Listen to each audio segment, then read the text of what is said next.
سلمیٰ ایک انتہائی محنتی اور خاص لڑکی تھی۔ اس نے ایک نہایت غریب خاندان میں آنکھ کھولی تھی، مگر یہ والدین کے رزق حلال اور ان کی اچھی تربیت کا نتیجہ تھا کہ اس نے شروع سے ہی عقیدہ سوچ کو پروان چڑھایا اور محنت سے جہاد مسلسل پر یقین رکھا۔ سلمیٰ کے والد ایک مقامی فرم میں معمولی ملازم تھے اور والدہ مکمل طور پر ایک گھریلو خاتون تھی جن کی سوچ اپنے گھر سے شروع ہوتی تھی اور وہیں پر ختم۔ باہر کی دنیا کے بارے میں وہ مکمل طور پر ناآشنا تھی۔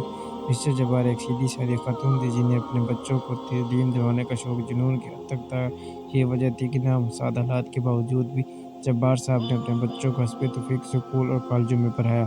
سلمیٰ ان کی سب سے بڑی بیٹی تھی۔ اس کے بعد عامر اور شاہد، تینوں بہن بھائیوں میں دو سال کا فرق تھا۔ سلمیٰ نے میٹرک کے بعد FA اور BA بھی امتیازی نمبروں سے پاس کیا۔ آگے وہ MA ایجوکیشن کی تیاری کر رہی تھی کہ شاہد سے شادی ہو گئی۔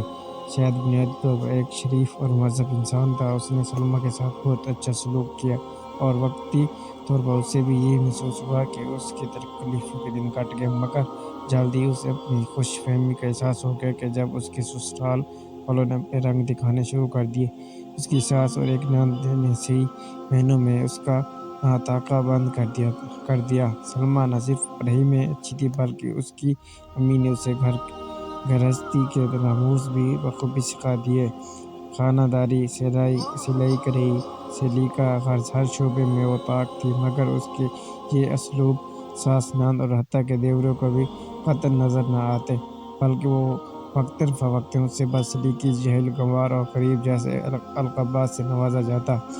اسے اس بات پر حیرت ہوتی کہ اس نے اپنے والدین اور استاذوں کو یہ کہتے ہوئے سنا تھا کہ تعلیم ہی اصل دولت ہے، روپیے پیسہ تو آنی جانی چیز ہے، تو پھر اسے غربت کا طعنہ کیوں دیا جاتا ہے؟ آہستہ آہستہ اس نے بات کا احساس ہونا شروع ہوا کہ اس معاشرے میں زندہ رہنے کے لیے دولت کی اہمیت بھی اپنی جگہ مسلم ہے، لیکن یہ اس کے والدین کی پاکیزہ تربیت اور رزق حلال کا نتیجہ تھا کہ دولت کے حصول کے لیے اس نے کبھی بھی غلط راستے کے بارے میں نہیں سوچا تھا۔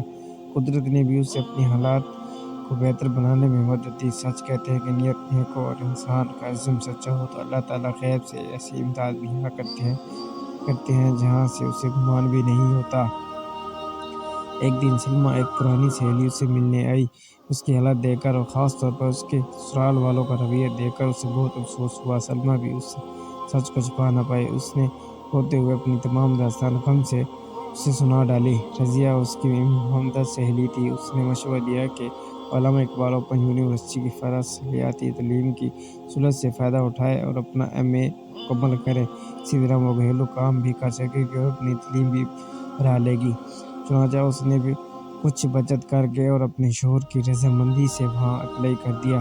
ساس کو پتہ چلا تو اس نے آسمان سر پہ اٹھا لیا۔ اب گھر کا کام کون کرے گا، گھر کی ذمہ داری کون اٹھائے گا؟ شاہد نے انہیں سمجھایا کہ اس نظام میں سلمیٰ کا یونیورسٹی جانا ضروری نہیں، اس لیے وہ گھر کے کاموں کو بھی سر انجام دیتی رہے گی۔ سلمیٰ سلائی کڑھائی میں تو ماہر تھی ہی، اللہ نے اس کی ایک طریقے سے بھی مدد فرمائی۔ وہ کچھ اس طرح کہ اس کے گھر کے قریب ہی ایک بوتیک شروع ہوا۔ اس کے مالکن کو کپڑوں کی سلائی کرنے والی کچھ ماہر خواتین کی ضرورت تھی۔ سلمیٰ کو پتہ چلا تو اس نے خاتون سے بات کر کے کام آرڈر لے لیا، گھر کی سلائی مشین، اور اس نے موٹر لگوا لی، اور ساتھ ہی اس کی اچھی تعلیم اور ریکارڈ کی وجہ سے قریبی پوش علاقے کے کچھ بچوں نے اس سے ٹیوشن لینا شروع کر دی۔ اس نے انہیں اتنے اچھے طریقے سے پڑھایا کہ وہ اس کے گرویدہ ہو گئے۔ جب اس کی ساس اور دیوروں نے دیکھا کہ وہ گھریلو کام کرنے کے ساتھ پیسے بھی کما رہی ہے تو انہوں نے سختی بھی کچھ کم کر دی۔ وہ لالچی لوگ تھے۔ شاہد کے علاوہ دونوں دیور پڑھائی میں بالکل پیدل تھے۔ سلمیٰ نے ان کو پڑھانے کی بہت کوشش کی مگر وہ بگڑ چکے تھے۔ اسی طرح اس کی نند بھی میٹرک کر کے گھر میں فارغ تھی اور اسے سارا دن تیار ہو کر TV دیکھنے کے علاوہ بھابھی کی شکایتیں لگانے کے علاوہ کوئی کام نہ ہوتا تھا۔ سلمیٰ کی ماں جب یہ ساری صورتحال دیکھتی تو اسے بہت رنج ہوتا، مگر پھر شاہد کی شرافت اور اس کی حسن سلوکی کو دیکھتے ہوئے اسے کسی حد تک صبر آ جاتا اور وہ اپنی بیٹی کے اچھے نصیب کی دعائیں کرتی ہوئی چلی جاتی۔ شاہد کو 2 سال گزر گئے۔ سلمیٰ کو گود ابھی تک خالی تھی اور اس کی ساس کے چلائے ہوئے نشستروں میں بھی اس کے بانجھ ہونے کے امتحانوں کا اضافہ بھی ہو چکا تھا۔ اسی دوران اس کا MA بہت اچھے نمبروں سے پاس ہو گیا تھا اور اس نے اسپیشلائزیشن کے لیے آگے اپلائی کر دیا۔ شاہد کی بھی پروموشن ہو گئی اور ٹیوشن کا کام بہت بڑھ گیا، مگر سلمیٰ کو جیسے اللہ نے ذہنی حوصلہ دیا تھا، وہ چپ چاپ اپنے سسرال والوں کے لازم برداشت کرتی اور اپنی ساری کمائی ان کے حوالے کر دیتی۔ شاہد یہ سب کچھ دیکھتا، مگر ماں، بہن اور بھائیوں کے آگے بولنے کی ہمت اس میں نہ تھی۔ گھر کا بوجھ کم کرنے کے لیے اس نے بھی شام کو ایک فیکٹری میں جانا شروع کر دیا تھا۔ اسی دوران حکومت کی طرف سے اسکولوں کے پرنسپل اور سینئر اساتذہ کی خالی نشستوں کا اشتہار اخبار میں چھپا۔ تجربہ نہ ہونے کی وجہ سے سلمیٰ پرنسپل کی سیٹ کے لیے تو اپلائی نہ کر سکی، مگر اس نے سینئر ٹیچر کے کورس کے لیے فارم جمع کرا دیا۔ ساتھ ہی اس کا ایم فل بھی مکمل ہو رہا تھا۔ اسے منتخب ہونے کی امید مل گئی، مگر اسے جو سیٹ ملی وہ سندھ پنو آکل میں تھی۔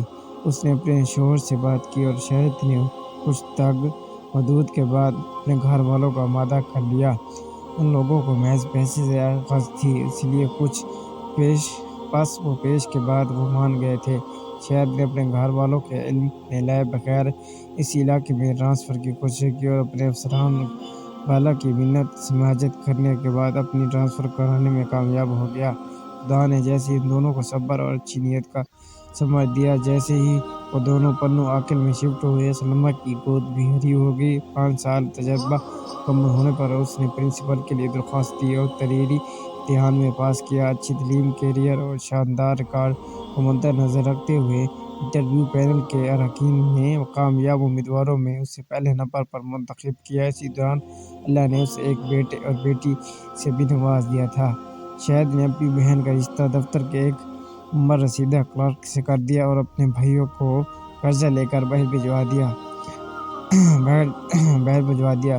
باہر کے دھکے کھانے سے ان کی بری عادتیں بھی کم ہوئیں اور وہاں ان کو مزدوری کرنا پڑی۔ اپنے ماں اور باپ کو شاہد نے ساتھ رکھ لیا۔ بیٹی کی شادی اور 2 نکمّے بیٹوں کو باہر بھجوانے کی وجہ سے اب اس کی طرز عمل میں بھی تبدیلی آ چکی تھی۔ سلمیٰ اور شاہد نے نیک نیتی سے اپنے فرائض نبھائے اور اپنی بہن بھائیوں کی مدد کی اور جہاد مسلسل سے اپنے حالات کو سنوارنے کی سعی کی، جس کا نتیجہ انہیں معاشرے میں ایک باعزت مقام کی شکل میں حاصل ہوا۔